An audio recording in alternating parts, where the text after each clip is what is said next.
with the rookie money that he got, because he left college. Yeah. Already made the money that he got on the rookie contract. Right. So his contract don't really matter right now. I'm just saying, like, now he got a chance right now to show that the show and prove that what he is as a quarterback. Well, Romar, Romar, here's the problem with this. I mean, Derek, I know Derek's Mills going to agree. Here's the problem. He's in a situation where he's set up to fail anyway. Well, here's the thing. First of all, I think he was blackballed coming into the league. Yeah.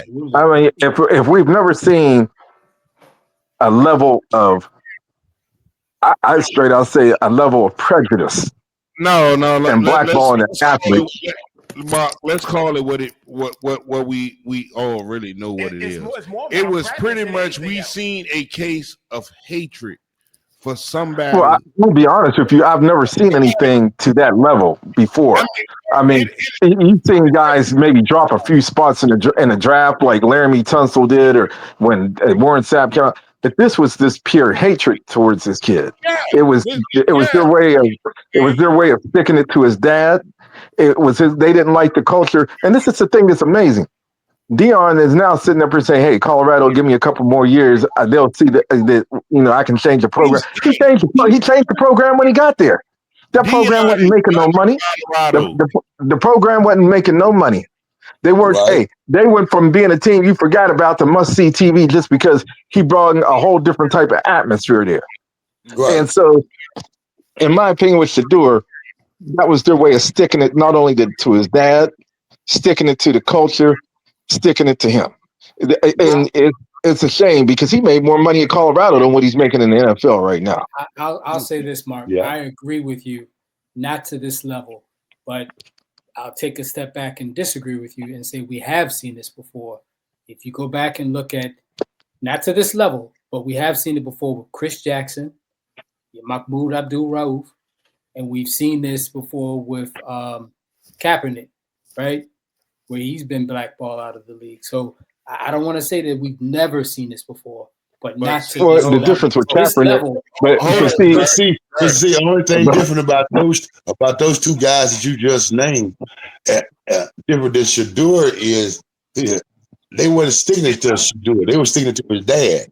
And those other two guys, they were sticking to them personally. You know what I'm saying? It wasn't about their family. They don't know nothing about their family. They didn't like Dion. They couldn't touch him. Like so Dion, since we can't touch him, let's get his kid. Because he can't let's get his kid. You know what I'm saying? They couldn't get him to fall in line because he was special. Dion was special. They couldn't touch him.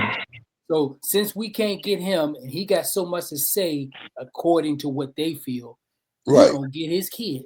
We're going to touch him some way or another. You know. Shedeur is getting all his punishment by default. But here's the thing, though. There's still another difference here. Kaepernick did his own thing, so they mad at him. Then Chris Jackson did his own thing, they mad at him. But here's the difference, though. Both of those guys, those two guys, though, the difference to me is at least those two guys had a chance to make a little bit of money before they started in on them. And then the league they've kept it disclosed, but they admitted they blackballed Colin Kaepernick because the league ended up paying them. Yeah, right. You see what I'm saying? So they Shedeur ain't even had a chance yet. At least they had an opportunity to some degree to get something out of it. Experience the league and all that kind of stuff. I mean, you get a kid like Shedeur. I give him credit for one thing. His psyche has got to be tough as hell, because any other person may have gotten to the point where their confidence is so messed up by what's going on and what's happening that it would ruin them. I mean, hey, Mark, I'll say this. Keep your eyes open for this situation, which could happen, right? You got a quarterback in Cleveland that's not being really given a chance here in Shedeur, right? You got a quarterback ahead of him that they feel works in that system better, and they're trying to give Gabriel that position by default. Now, if Cleveland says, hey, let's go ahead and send Shedeur somewhere where he'll be appreciated. Let's get some kind of compensation for him. Keep your eyes open for what's going on. Can I interject? Hold on. I want to interject on that when you finish. In Atlanta, right? Atlanta is starting to realize that quarterback that they have, I can't remember his name. I got him on my fantasy. Penix is not working out. But let me ask you a question. Can you imagine a Sanders quarterback in Atlanta? No. Let me interject. Real quick. I gotta interject real quick because what you saying, Galloway, is crazy. Because Shedeur Sanders is having his pro day tomorrow for the team that he's going to be the quarterback of in the future, the Vegas Raiders. Well, I put it to you like this: there's a chance, but you know what? And Mr. Washburn probably and Mr. Sparrow can relate. They can relate to this. I remember when Carlos Boozer got drafted out of Duke. He actually, I think Cleveland drafted him in the second round. I don't know what went wrong, but he got drafted out of Cleveland drafted him. Matter of fact, I think he was an unrestricted free agent. I don't know how that went for him in that draft, but he excelled at Cleveland his rookie year. And everybody said, well, man, he owes them, he owes them that opportunity to sign him first because they took a chance on him. And instead, he went to Utah for the big time. He got big money. See, my whole mindset of that is this. First of all, he owed Cleveland nothing. It's nothing but a business. I understand they took a chance on him. They drafted a free agent, et cetera, et cetera. But see, if the scouting teams was worth a damn, they would have realized how talented he was where he wouldn't even have been in that position. But it's easy for them to say. It was easy for them to say, "Oh, he should owe Cleveland because they took a chance on him." They always do that. They took a chance on you. So when it comes to being an unrestricted free agent, they should get first dibs. And what I say to that, especially with these black athletes, is this: it's just like watching the Kentucky Derby. If you don't win place or show, you mean nothing to them. But as long as you're excelling, hey, you take advantage of the market when it's there, because there's no such thing as loyalty. It's all about business. It's all about really doing what's going to be best for you. Because at the end of the day, when it's all over with, you're going to be an afterthought to them. And in Shedeur's, if I'm Shedeur at this point, I'm auditioning for the rest of the league now. I'm going to get out there and show out tomorrow. Cleveland, and the thing that's bad with Cleveland, even though they drafted him, hell, you had one part of the team that wanted him, the other part didn't. You got a coach that sat there and treated you like you was from a third world country. Didn't even let you practice. How do you get in the game? You ain't never practiced with the first team. I mean, the offensive line set up and say, "Hell, we don't know what this dude's cadence is. He ain't never with us." I mean, it was almost like this coach was setting him up to fail. Yeah. And the thing that I would say with that, because maybe he'll be the coach next year. I don't know, but my thing to that leads to this: wherever he ends up, that coach. If I'm a free agent, a black free agent, especially if I'm a quarterback, after seeing how you treated this brother, there ain't no sales pitch you could possibly give me. You talking about Coach Stefanski? Yeah, that would put me in a position to want to come there to play for you, because you already done showed me that what you are really about. Mm-hmm. Do we know if it's him, or do we know if it's the GM or the owner? Well, I put it to you like this. Derek, the GM, that's the one that wanted the door. The GM drafted him, and the coach called the GM and said, I didn't want him. Is it the coach said that, or is that the owner? The coach said that. The GM drafted him, and the coach called the GM and said, I didn't want him. Okay. Yeah, the owner wanted the GM wanted Shedeur. Yeah. And Stefanski wanted Dylan Gabriel. Now this is the problem. Shedeur Sanders not going anywhere because regardless of the fact of if he doesn't want them or not, at the end of the day, Cleveland got to pay him. Cleveland still needs him. They still need a quarterback. One thing my knock on Kevin Stefanski is he kills quarterbacks. But hold on. Yeah, he's on this quarterback. This is his 13th quarterback. 13. Okay. Yeah, 13. Yeah, so 13. My whole stance on him was just wait Shador in time is going to get his chance because for a long time, y'all know this Cleveland Browns offensive line is horrible. Well, you know what? My thing is, I got to take on that. It's two things going on at one time that y'all don't see. One, if Cleveland keeps him off the field, no other team can see him, so they can't offer him nothing to see how he plays. Yes. And then Cleveland can re-sign him for the low. If he wants to get in. Right. But now, because of the situation and the powers of being, both those quarterbacks who are ahead of him are now hurt. You know what I'm saying? So now they have to play him. So now at this point, the ball is in his hands. Good point. So he get out there now and show them other teams what he can do. Yeah, Cleveland's going to come back with the first offer, but you got the chance now to say, "No, I'm going somewhere else at this point." That's why I said that he's trying out for the Vegas rate. That's why. Right. That's why I say the only way you can try out. The only way you can try out is on the field. Because at the end of the day, good point, Chris. Good point. It's at the end of the day, the quarterback that he's going up against is the same quarterback that he is. Well, here's the thing, though. With Rumor, this is my opinion.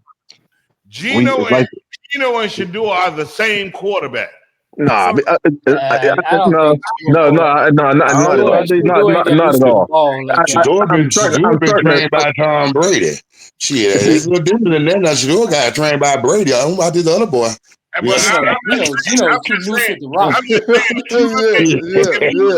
If you look at their attributes, they are the same quarterback. They're built. I haven't watched you. That's the quarterback for the Raiders. That's the quarterback for the Raiders. Yeah, Geno Smith. I haven't watched him yet, so I have to check him out and see. Because like I said, I'm not a big football thing, but because I'm in North Carolina, you know what I'm saying, I'm now flip-flopping. The Panthers is my team. And we've been terrible. We now trying to come around a little bit. See, that was one of my sayings. See, because McCaffrey left and went to San Francisco, see, normal fans, they go on and follow McCaffrey out to Frisco. No, McCaffrey left the Panthers, so really Panthers fan. Yeah. You know what I'm saying? McCaffrey really leave? Because y'all could have gave him the money to keep him there. Yeah. So I'm still a Panthers fan. You know what I'm saying? I still deal with what we got to deal with. You know what I'm saying? Yeah. So again, we just, that's the difference between the fans now and fans back then. There's no loyalty in fans. About the player, not about the team. There's no loyalty in fans no more. But I'm starting to agree. I think I'm starting to agree with Derek a little bit. But see, even and what I mean by that, even with Shador, I think he could be auditioning for the Atlanta Falcons. But here would be the thing at this point. Even if he can audition for anybody right now, because he's now on the field. But here would be the thing. You know what I'm saying? He put him on the field so he could be seen. Yeah, but here would be the thing, regardless of where he would go. Atlanta. You know what? But the thing to me would be with him, the way this year went. Even if now, unless he gets out there tomorrow and plays lights out, which I'm praying he does. But say he gets out there, he plays decent. He still has to have that opportunity he got to have an opportunity. Any team he goes to, they still need to have a veteran quarterback there because he hasn't. Obviously he ain't get that experience nowhere. As far as with Cleveland, like I said, he was brought into a place. I don't know what it would feel like. The closest thing I can think to that is when the Redskins drafted RG3, then right behind it, here comes Kirk Cousins. You can't. It's almost like you're going into a place where somebody don't want you. Because see, when you get drafted as a quarterback, ain't no other quarterback supposed to be coming in that draft for you. They're letting you know you're their guy. I'm committed to you. It'd be the same thing in the NBA. You get drafted as a lottery pick, and then 10 spots later, they draft another dude in the same position you play. Well, I'm sorry. But see, what guys are also overlooking is that if he was a starter from the beginning of the season, then like you said, they'd all started gelling and getting their aches and pains out together and all that stuff as far as getting in the NFL shape. But now with him sitting on the bench all these games, now you putting him out there. All these other teams are in shape. These guys got their win right now. Everybody's on top of their game right now. It's like the first 2 or 3 games in the season where everybody's trying to still kind of figure it out. These cats have already got it figured out. Now you're putting the quarterback out there that doesn't have it figured out yet. So he's going to have some problems this first game. These first couple games, he's going to have some problems. But then you watch them commentators talking about, see, he's not that good, such and such. But they failing to realize he's coming in 10 or 12 games. I was going to say, when he comes in behind everybody else. I mean, he coming in at the end of the year. Like you said, he didn't have everybody's in shape right now. Everybody knows the other person going to be beside him. So you put him in at a losing battle right now, regardless of he getting the start right now. He's starting at the end of the season where, like I said, he can't change that record too much. You know what I'm saying? You know what? I agree with you, Mark, on that, John. So you want to know something? It would be the same thing. I think Mr. Washburn can relate to this. You get drafted, what, 3rd or 4th in the 86 draft? I mean, I don't know about no 4. No, 3. Okay, I knew it was somewhere in there. You get drafted. I mean, you're getting drafted that early, and see, they automatically assume the minute you get drafted, your first game, they automatically assume you're supposed to come in and average 30 and 10. Right. Because and see that pressure, and what they don't realize in these different eras now, and you said it earlier, and I'll take it to my grave with this. That era, Mr. Sparrow played in that era, you and I came through, and man, those were men. And men wasn't just letting you come in there and dominate them like that, like it is now. No, they're not. I mean, these were grown men. And see, the pressure to me of what you came into was way more than what a lot of these young cats is coming into now. Because even with Cooper Flagg, I mean, he had a good game last night. There was a couple games he had 5. Oh, well, he'll be okay. But see, when you came in the league, the first 2 games, you only scored 5 points. Oh, well, Mr. Washburn, see, he can't adapt to the pro game. I mean, it was a whole different expectation level. But also, you got to realize too, when I played back in there, different. Like I said, I was playing grown men, and then a lot of times stuff didn't end on the court. If you did something real bad, they might find your ass in the locker room, get you outside in your car, just follow you out to your car. You know what I'm saying? It was different back then. These grown ass men wanted to fight. Although they say basketball players don't like fighting on the court, that's because they don't like losing money. But if you get your butt in that locker room, you go in that locker room, you go to that parking lot, big guys can fight. You better watch that. Hey, let me ask y'all a question real quick. I know earlier y'all was talking about how the NBA then transitioned from a harder NBA to a weaker NBA. Oh, it's soft. Hold on. Yeah. But do y'all realize it's a reason why it's soft?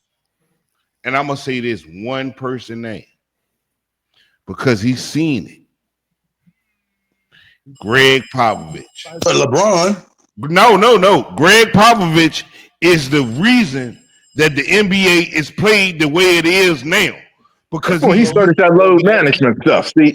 No, Mark. He implemented European basketball in the NBA. Well, let me ask that. And see, let me ask Mr. Washburn this because he would have seen it firsthand. He would have seen it firsthand.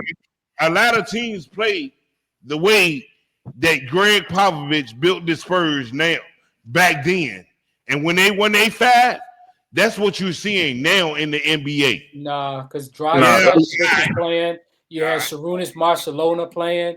You had a lot of European players playing way before that. Man. But them dudes was tough. But you know something, and Mr. Washburn probably can attest to this. They had a guy, by the time we got to see him in the NBA, he had been hurt, dropped of a lot of his skills. Arvydas Sabonis. I think I done brung it up here before, Mill, about Arvydas Sabonis. Hey, man, I'm telling you now, the most spectacular big man I'd ever seen. He totally dominated David Robinson when he was at his peak. He gave Shaq problems too, even though he was out of shape. That was the only dude I ever seen that made Shaq look small. besides Yao Ming? I'm back. Well, Mr. Washburn, I have a question for you. I'm here. We were talking about coaches earlier. I guess could you give us some insight for the coach that you had at NC State, Mr. Jim Valvano, as far as him coaching, who he was behind the scenes, how was he? Was he, as what the media advertises, he's like just the greatest coach, college coach at one point. How did you feel about him? Now you said you was an athlete. You know what I'm saying? I don't know how far you went as far as with your career as far as that. But as you know, head coaches do not come up with plays. You know what I'm saying? Now, what Coach Valvano did was he surrounded himself with people that had good plays and showed us where we need to be and stuff, because Coach Valvano couldn't show us nothing about being no big man.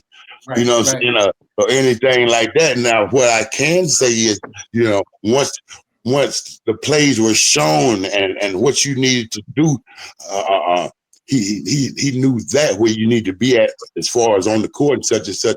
Now, again, if you handled your business, I guess I can say with any coach or any kind of business, nobody's going to say anything to you. You know what I'm saying? Like I said, I had no problems out of Coach B when I was there, because I took him. I was on the court. I got my points, my rebounds, or whatever. But if he saw that the moment was too big for you, that actually when you came to NC State or you started playing D1 ball and that was too big, then he could kind of make it uncomfortable for you to want to stay at NC State. That's why you saw guys like Russell Pierre or guys like John Thompson or Walker Lambiau would end up leaving NC State, going to other places to play.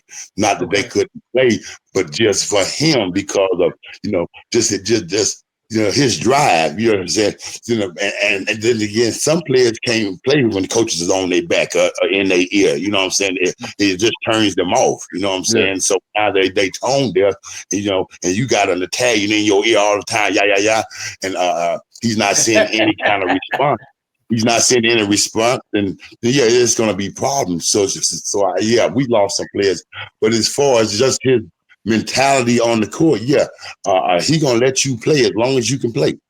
You know what I'm saying? As long as you contributing, he's going to let you play. But now, what guys don't understand is, after you stay so long, college is only 4 years. Now, after that third year, so they looking for your replacements. You know what I'm saying? So a lot of guys don't understand that comes a time when you're going to be replaced, and they don't understand when they're not getting that kind of time and that kind of stuff there. But Bill lets you know, I got somebody coming in and, such and such, and he's going to be looking at your spot. Yeah. And that's what I liked about it. That's one thing I liked about him. And that's one thing I like about sports back then. They're going to let you know somebody coming in trying to take your spot. And it's up to hold your spot. Nothing is promised. A lot of these kids now got promised spots, and they promise to play and they promise to get this and to get that. Back then you had to come and earn it, But guys, I have another appointment I have to do at 5:00. But I do appreciate, being on. And if you can use me again at any time, just let y'all got my numbers. Let me know. Let Sparrow know, and we can do this again. It's been an honor, sir. Like I said, it has been an honor. And Sparrow, much love, Sparrow. We talk every day. That's my guy, man. I love you. Y'all don't understand my nickname, but Sparrow, that's my light-skinned friend. I love you, bro. Every